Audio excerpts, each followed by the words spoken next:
Paano kung isang araw paggising mo mula sa pagkakaratay, malaman mong mula sa isang estudyanteng barumbado na hindi makapasa sa high school ay bigla kang naging isang santo na may napakataas na antas ng kakayahan? Ang mundo mo ay puno ng mga halimaw na mutant na nagbabalak lipulin ang sangkatauhan.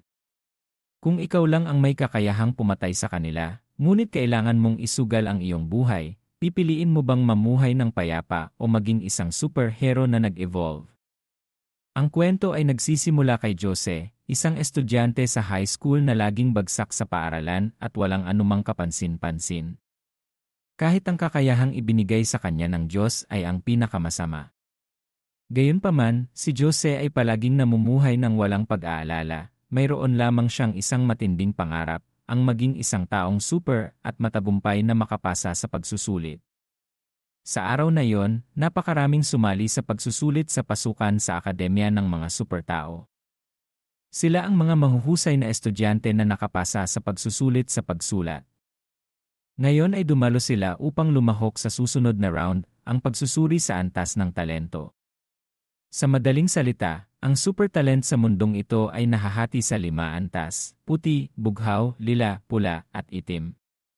Ang akademya ng mga supertao na pinapasukan ni Jose ay partikular na pumipili ng mga estudyanteng umabot sa antas 3, lila, pataas. Ang mga nasa ilalim nito ay hindi karapat-dapat. Maagang dumating si Jose sa paaralan at sabik din tulad ng iba pang kalahok. Sa wakas, dumating ang kanyang pagkakataon at si Jose ay umakyat sa entablado. Ang bawat isa ay tumayo sa harap ng isang bola upang maghanda para sa pagsubok ng kakayahan. Ang mga resulta ng ibang aplikante ay hindi masama. Hindi maintindihan kung bakit siya lang ang naging katatawanan ng lahat. Hindi nakakagulat na siya ang pinakamasamang estudyante sa high school. Ang resulta ng kanyang pagsubok ay talento sa antas 1, puti, ang pinakamababang antas. Ang karamihan sa mga tao sa paligid ay tumawa. Libu-libong mata ang nakatingin sa kanya na parabang sinusuri ang isang kakaibang nilalang. Nahihiya at labis na nadismaya si Jose sa kanyang sarili. Kahit si Maria Clara, ang pinakamagandang babae sa paaralan na may talento sa antas 3, lila, na nakatayo sa ibaba, ay nagpakita ng ekspresyon ng panghihinayang para sa kanya, dahil alam niyang ginugol ni Jose ang kanyang buong kabataan para lamang mangarap na makapasa sa pagsusulit. Si Jose, sa pagkakataong ito, ay umaasa na magkaroon ng ilang dagdag na patong ng sunscreen sa kanyang mukha para itago ang kanyang kahihiyan at mabilis na umalis.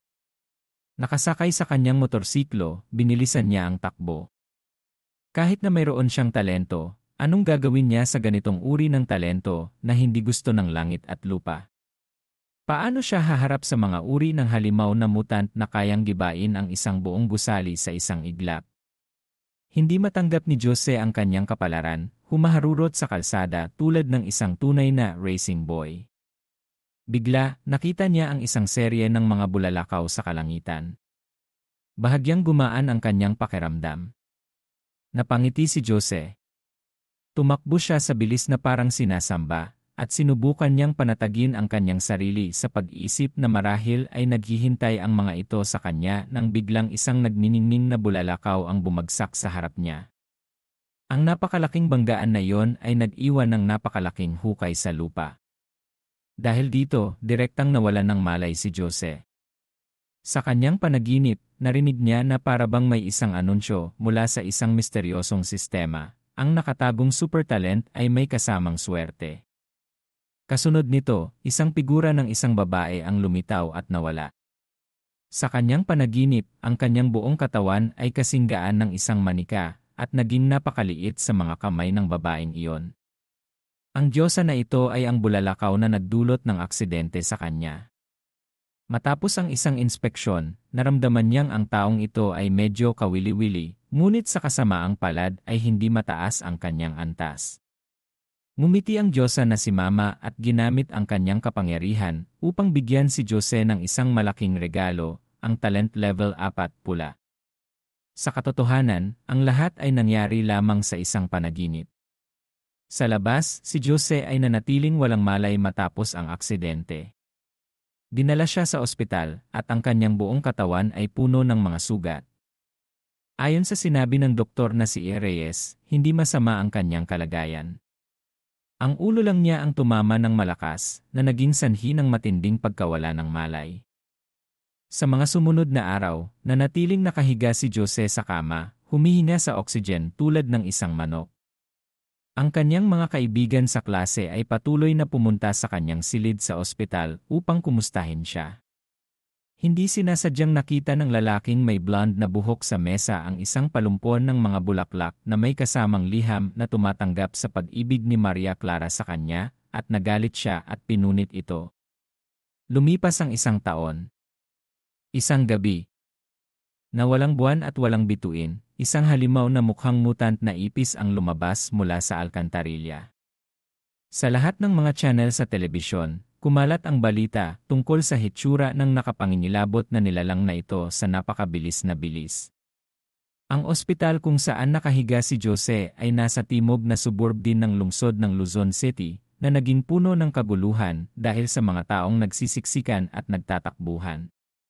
Habang ang lahat ay naghahanap ng paraan upang makatakas, isang nurse ang sumalungat sa agos.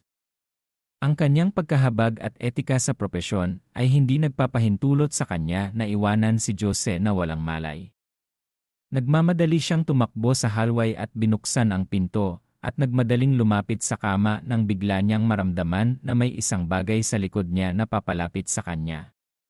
Sa pagtingin sa refleksyon sa salamin, nagulat siya nang makita niya ang isang mutant na ipis na may nakapangingilabot na itsura na nakatayo sa likod niya.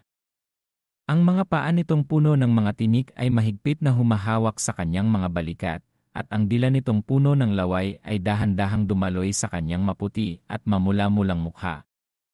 Akala niya ay malapit na siyang maging appetizer para rito. Ipinikit ng nurse ang kanyang mga mata at umasa sa langit nang bigla niyang maramdaman na para bang gumalaw ang kamay ng pasyente sa harap niya. Kasunod nito ay isang malakas na pagsabog na may kasamang nakakasilaw na liwanag na sumira sa halimaw sa tabi niya. Lubhang naguguluhan ang nurse. Paglingon niya, nakita niya ang pasyenteng si Jose na mahina pa ring nakahiga sa kanyang kama, na biglang bumangon at nagpakita ng kanyang 8 pack ng tiyan. Sa labas ng gusali, ang mga halimaw na mutant ay masigasig na umaakyat, at ang kanilang kasama sa silid ng ospital ay binuksan na ang kanyang bangkay. Ang nurse ay natakot na lumuhod sa lupa, umiiyak. Sa kabutihang palad, dumating ang lalaki sa tabi niya at magiliw siyang tinulungan. Sa pagtingin sa binata sa harap niya na napakagwapo at malakas, hindi niya maisip na ilang minuto pa lamang ang nakalipas. Natatakot siya na mamatay ito sa ilalim ng mga kuko ng mga higanteng ipis. Matagal nang walang malay si Jose. Pagkagising niya, nakita niyang nakahiga siya sa ospital at lalo siyang nagulat nang makita niya ang lahat ng mga ipis sa paligid. Ayon sa paliwanag ng nurse na si Nars Santos, ipinaliwanag ng gobyerno na dahil sa polusyon ng tubig na dumadaloy sa mga imburnal, hindi sinasadya itong naging magandang kondisyon para sa mga mutant na ipis na dumami. Ang lahat sa lungsod ay masigasig na lumilikas. Si Nars Santos ay inatasang pangalagaan siya, kaya hindi niya kayang iwanan siya. Nakita ni Jose na tinatali ang kanyang shirt para takpan ang kanyang 8 pack ng tiyan, habang ngumingiti ng mahina nang tanungin siya ng nurse kung bakit ang isang estudyanteng lalaki na halos mamatay sa isang aksidente ay may kakayahang gumamit ng isang suntok para sirain ang buhay ng halimaw. Walang maniniwala rito. Maaaring mukha siyang walang malay, ngunit sa katotohanan, lihim siyang nagsasanay ng martial arts sa loob ng 1 taon habang nakahiga sa kama. Upang pigilan ang bibig ng nurse sa patuloy na pagtatanong, nagmadaling baguhin ni Jose ang paksa at naghandang umalis kasama si Nars Santos. Sa pasilyo ng ospital, ang mga mutant na ipis ay nakapasok na roon. Ang isa't isa ay may pangit na mukha, marumi at masama. Sa pagharap sa mga higanteng ipis na ito na may mga dila ng ahas at mga pangil ng tigre, kalmado si Jose. Kinuyom niya ang kanyang kamay sa isang suntok. Sa bawat suntok, nabali ang mga ngipin ng mga ipis, na para bang naggangalit ang snack sa kanyang bibig. Bigla, sumigaw si Nars Santos. Agad na tumakbo si Jose at nakita niya ang isang malaking ipis na naghahanda na sakmalin ang ulo ng nurse. Sumipa siya at sinira ang bote ng E4 sa stretcher at ginamit ang kanyang kamao upang basagin ang asid. Ang bahagi ay sumipsip sa kanyang kamay at ang bahagi ay dumikit sa katawan ng ipis na ginawang maputik na putik. Kaya ang bote ng asid na ito ang prop na lihim niyang hinahangaan sa kanyang panaginip. Ngayon lamang siya nagkaroon ng pagkakataong gamitin ito. Napakasarap! Si Nar Santos na nailigtas ay nagulat. Ano bang guro sa recruitment ang may mata na parang bulag para baliwalain ang napakalakas na talento na ito? Sa pagharap sa mga tanong na ito, ngumiti si Jose nang walang magawa at hindi alam kung paano ipapaliwanag. Nalaman lang niya ang pakiramdam ng pagiging isang super tao. Ang pinakamasarap na pagkain sa ngayon ay hindi bigas kundi sulfuric acid. Ang itim at maagos na tubig ay patuloy na dumadaloy sa malalaking tubo papunta sa kanal. Ang grupong ito ay nasa kanilang paraan upang lumikas nang biglang hinarang sila ng mga higanteng ipis. Ang mga senyales ng tulong ay patuloy na ipinapadala. Agad na lumitaw ang isang lalaking nakasuot ng cowboy na may baril at pinabagsak ang isang higanteng ipis na naghahanda na sirain ang salamin ng sasakyan. Siya ay isang super tao sa antas ng tala na may kakayahang magpaputok ng walang limitasyong mga bala. Sa simula, ang mga ipis na tinutukan ng baril ay kumain ng isang bala at nagdusa ng mga kaswalti. Ang sitwasyon ay dahan-dahang papalapit sa pagtatapos nang biglang lumitaw sa likod niya ang isang bagay na mas nakakatakot. Isang malaking daga na may gupit na mulet na may napakatalim na mga kuko ang sumugod at ginamit ang dalawang paa nito upang yakapin ang lalaki. Ang pinakasukdulan ay nang walang awang ginamit nito ang kanyang matutulis na ngipin upang kagatin ang lalaki sa kalahati. Ang mga tao sa bus na nakasaksi sa eksenang ito ay nakaramdam ng pagsusuka at ang kanilang mga puso at atay ay nagulong. Alam lang nilang sumigaw ng desperado. Sa pagkakataong ito, matagumpay na nakatakas si Jose kasama ang magandang nurse.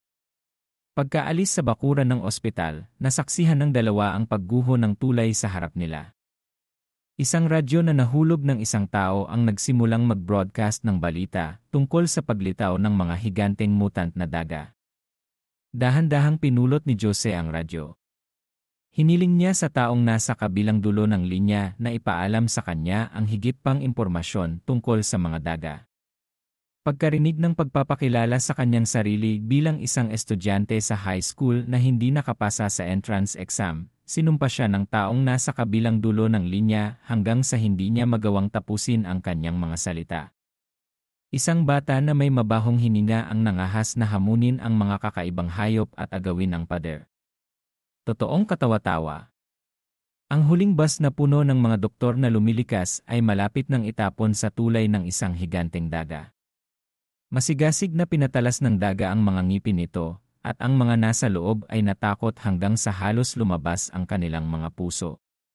Hindi pinansin ang mga babala ng reporter, hindi kayang tiisin ni Jose na makita ang kamatayan. Agad siyang tumakbo kasama si Nar Santos sa pinangyarihan. Kapag nahihirapan ang mga pasyente, ang mga doktor ang mga life raft.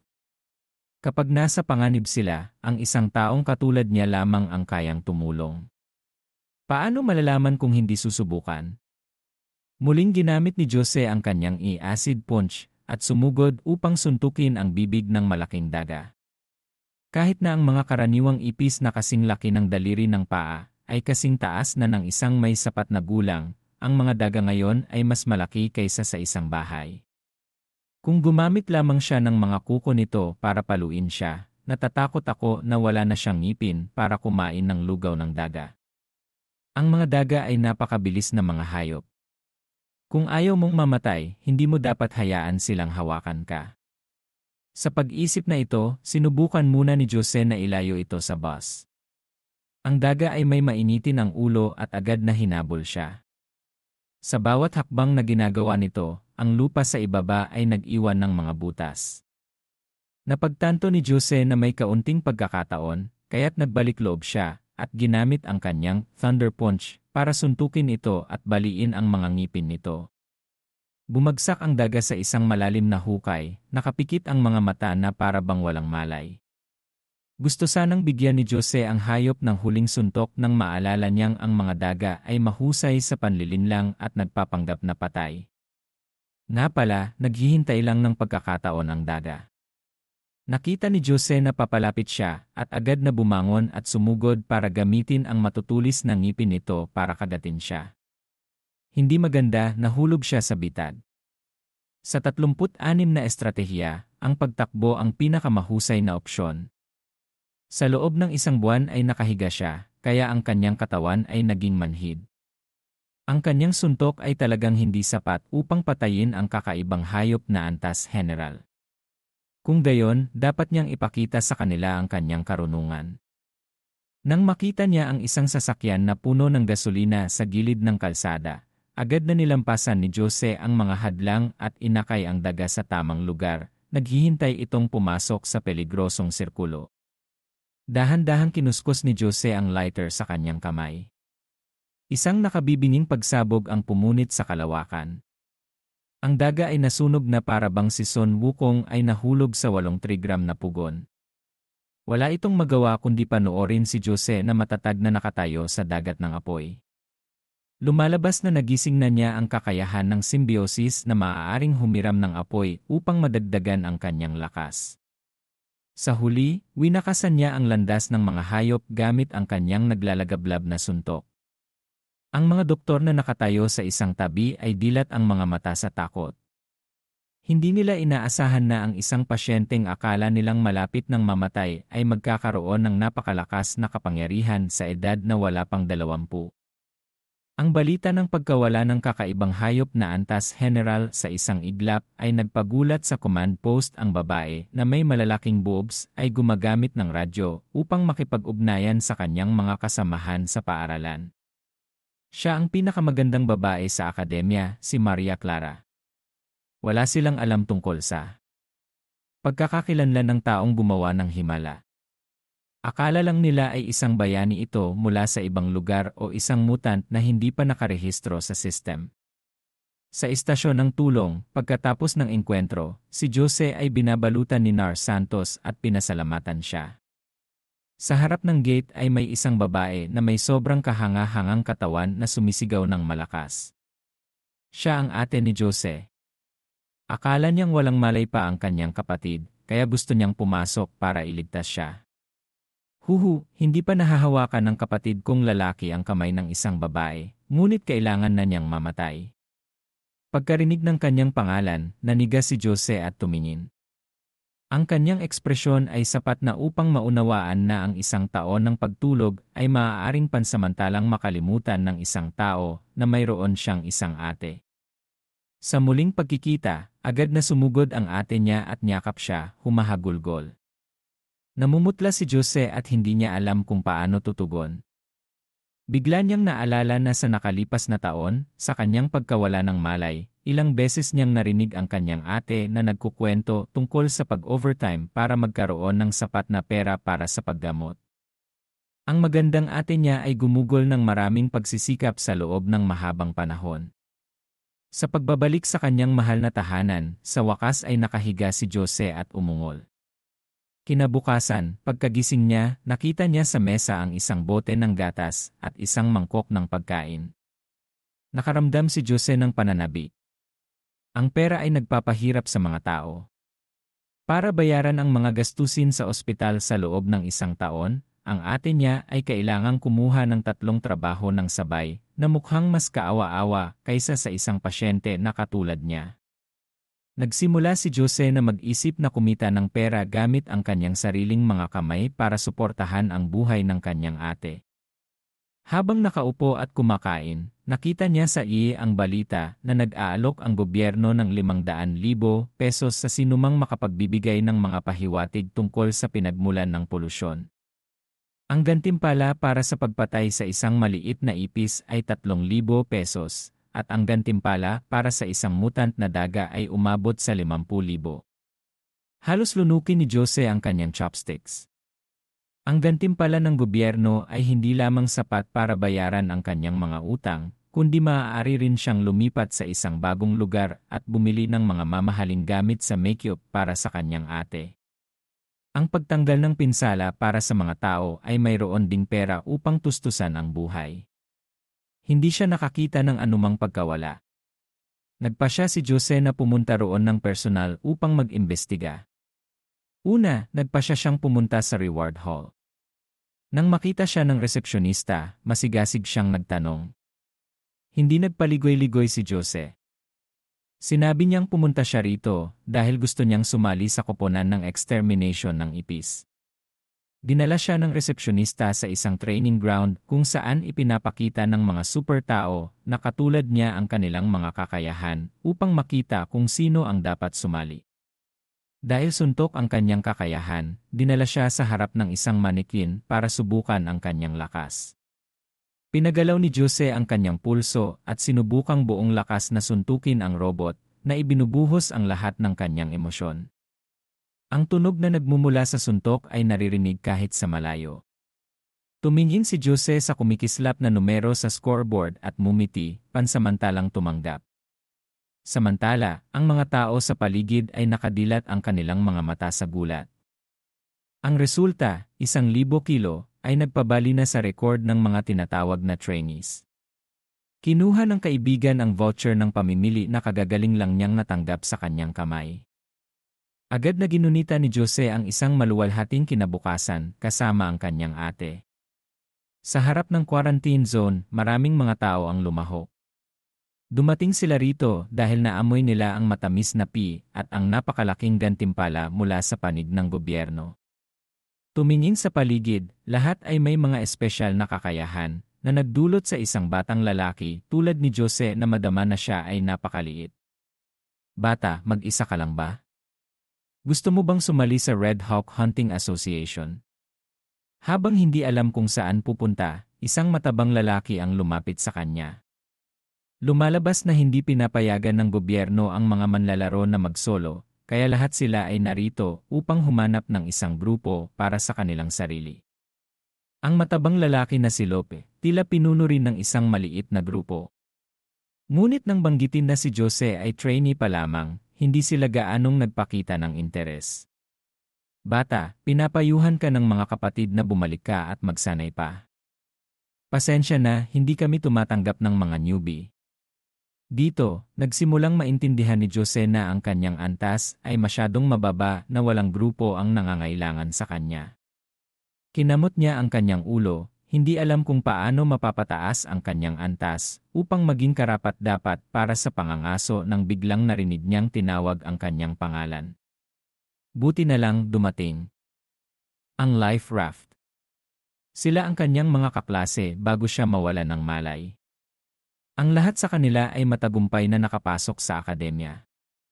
Nang makita ang miserableng hitsura ni Jose, nang marinig nilang binanggit niya ang pagpatay sa mga halimaw, tumawa ang kanyang mga kaibigan. Kahit na siya ay isang malaking duwag, hindi siya kailangang ibenta ang kanyang buhay para lamang sa ilang dolyar. Ano bang kapangyarihan ang mayroon ka, swerte? Paano mo gagamitin yon para pumatay ng mga halimaw? Marahil ay makakain ka lang ng soda, bubuksan mo ang takip, at magdaragdag ng isa pang bote. Sa grupo na ito ay may isang nagngangalang Liza. Ano man ang sinasabi ng iba, tila mas nag-aalala siya nang makita niyang determinado si Jose na sumali. Kusang loob din niyang hinimok ang mga ibang nasa grupo na payagan siyang sumali. Kahit na hindi sila masaya sa katotohanan bagaman nag-aalangan ang grupo ni Liza dahil sa mga regulasyon, kinailangan ni Jose na tanggapin ang alok. Hindi naman talaga gusto ng mga kaibigan niya na sumali, ngunit hinihingi kasi ng akademya na mayroon silang aktibidad na voluntaryo sa kanilang profile. Mula sa bibig nila, nalaman ni Jose na ang dating nililigawan niyang si Maria Clara ay isa pa ring napakahusay at sikat na estudyante. Pinagtatawanan siya ng mga kaibigan niya na isang mahirap at hindi marunong tumingin sa sarili na nangangarap na makamit ang isang bagay na hindi niya kaya. Bagaman dati ay nakakakuha si Jose ng mataas na marka sa mga pagsusulit sa teorya, ipinakita ng pagsusulit na iyon na ang kanyang kakayahan ay mababa lang. Hindi tulad ng kanyang mga kaibigan na may mga naiisip na kalokohan lamang, si Jose ay may kaisipan tulad ng matanda. Ayon sa mga ulat, may 3 pangunahing uri ng mutant na nilalang, ipis, daga, at mga uod. Ang mga ito ay nabubuhay sa ilalim ng mga kanal, kaya malaki ang posibilidad na mayroong isang bagay na nagpaparumi sa pinagmulan ng tubig. Habang nag-iisip siya kung ano ang hitsura ng mutant na uod, isang napakalakas na ingay mula sa likuran ang nakagulat sa kanya at sa kanyang mga kaibigan. Bilyon-bilyong uod ang dumidikit sa isa't isa, na bumubuo ng isang napakarumi na bagay na may kakayahang gumalaw ng malaya tulad ng isang buhay na nilalang. Pawisan ng lamig si Jose. Kaya pala nakakatakot sila. Mabilis nilang tinukoy ang kanilang target na mga tao sa harap at mabilis na sumugod na tila gusto silang kainin ng buhay. Agad na tumakbo si Jose kasama si Liza para iligtas ang kanilang mga buhay. Akala mo ay dudurugin mo ang isang uod, ngunit paano ka haharap sa isang buong grupo? Sa puntong ito, buong puso kong pinapayuhan ang mga kaibigan na kumakain na, kung kaya't tapusin na muna ang pagkain bago manood nito. Ang nakakaawang sigaw ay direktang nakaimpluwensya sa lahat ng mga naroroon. Nang makita nila ang mga uod, namutla ang kanilang mga mukha. Wala silang nasabi at tumakbo agad. Dapat sana ay naaalala ng programa sa biology sa grade 1-0 na ang mga uod ay mga buhay na nilalang at naghahanap ng pagkain sa mga grupo. Ang kaibigan ni Jose na may berdeng buhok ay walang pakialam sa simula. Ngunit pagkatapos makita at marinig ang lahat, agad siyang tumakbo palayo, mas mabilis pa sa kanyang mga kasamahan. Ang buong grupo ay tumakbo ng mabilis sa isang gusali na may nakakabit na reinforced glass. Ngunit sa pagtingin sa paligid, napansin ni Jose na wala si Liza. Lumalabas na nadapa ang mahinang babaeng ito sa daan. Nang makita na papalapit na ang mga uod, hindi nag-isip si Jose at agad na tumakbo papunta sa kanya. Agad niyang kinuyom ang kanyang kamay sa pamatay sunog sa gilid ng kalsada. Sumabog ang tubig. Ginamit muli ni Jose ang kanyang natatanging kakayahan para palakasin ang dami ng tubig. Ngayon, malalaman kahit ang mga ninuno ng mga uod ang pakiramdam. Napapalibutan siya ng tubig. Matapos ang pagbaha, hindi pa rin namatay ang mga uod. Habang nasasakal pa rin sila sa tubig, agad na tinulungan ni Jose si Liza na tumakbo papunta sa ligtas na kanlungan. Hindi alam ni Liza kung bakit bigla siyang tinamaan ng pana ni Cupido. Malinaw naman na isang estudyante lang si Jose na hindi makapasa sa akademya, ngunit bakit ngayon ay nararamdaman niyang siya ay napakagwapo? Totoong maganda lang ang lalaki kapag siya ay ipinanganak na muli. Ang aksyon ng pagliligtas sa kagandahan ay nagdulot sa buong grupo na baguhin ang kanilang mga pananaw kay Jose. Bilang isang grupo ng mga mahuhusay na estudyante, may 2 lalaki na hindi alam kung bakit nakatayo lang doon at pinapanood ang nagligtas sa kanilang kaibigan. Hindi pinansin ni Jose ang walang katuturang mga salita. Inutusan niya si Liza na gamutin ang kanyang sugat at pagkatapos ay inutusan ang buong grupo na manatili roon. Akala niya ay siya ang sumpa. Sa huli, ang lahat ay nakasalalay sa kanya. Mag-isa siyang nagpunta para suriin ang gusali upang tiyakin na walang sulok na maaaring pasukan ng mga uod. Lumapit siya sa lab na nag-eksperimento. Sa paglalakad sa paligid, napansin niyang nasira ang ecological cage. No siyam sa labas. Kaya ang insekto sa loob nito ay nawala noong nakaraang 6 na buwan. At ang mas nakakatakot na katotohanan ay sa loob ng cage no siyam na ito, ang hayop na nawala ay isang alupihan. Matapos ang matagal na panahon nang hindi nakahanap ng mga pahiwatig, naglakad si Jose upang suriin ang ibang lugar. Nakakulong ang pinto. Sa paligid ng gusali walang pasukan. Ayon sa teorya, hindi dapat makapasok dito ang mga mutant na uod. Papapanatag na siyang umalis nang biglang dumaan ang kanyang tingin sa isang salamin ng pinto. Nakita niya ang isang pamilyar na figura, si E.F. Di Magiba, ang doktor na nagamot sa kanya. Hindi alam kung bakit siya lumitaw sa loob ng quarantine zone. Tumingin siya sa paligid ng palihim. Parang may hindi maganda. Sa sandaling ito, tumunog ang telepono sa kanyang bulsa. Sa kabilang dulo ng linya, isang boses ng babae na kasing tamis ng tubo ang nagparamdam sa kanya.